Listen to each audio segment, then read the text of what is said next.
Hi guys, good morning and it's holiday, May 26. Dito lang kami sa bahay, wala naman kami ibang lakad. So, magpe-prepare lang ako ng brunch na pala to guys. So, igigisa ko lang itong 555 na Spanish sardines sa kamatis.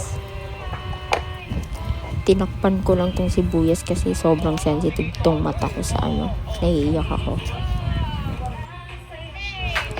So, bukas is Thursday. So, pasok na naman tayo. And then sa Friday pala naka-offset ako. Kasi sa Sunday, meron tayong inventory, month-end inventory ng May. So,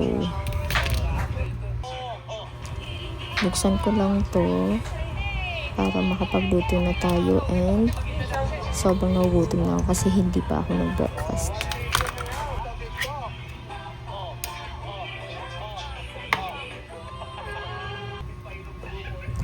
So ngayong araw, ito lang pala yung entry ko, yung nagluto lang kasi wala naman akong ibang ginawa. And ngayong araw, yung ginawa ko lang is mag-edit. So, yung na-edit ko ngayong araw is 4 or 5 na video kasama to. Para bukas, mag-upload na lang ako.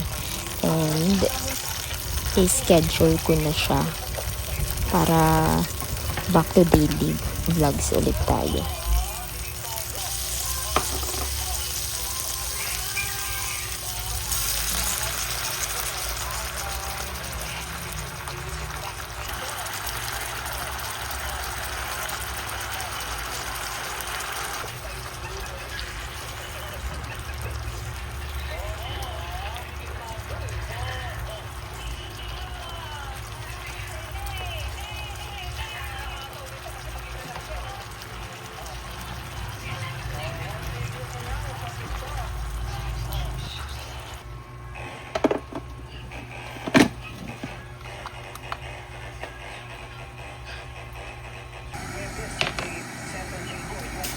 Magtimpla tayo ng kape, partner sa ating ulam.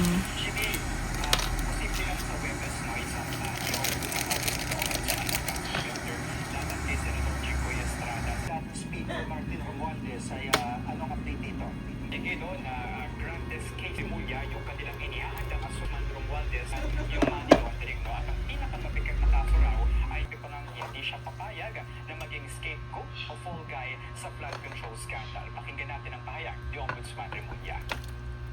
Hindi pa galing inatag yan. So we're being very Sige.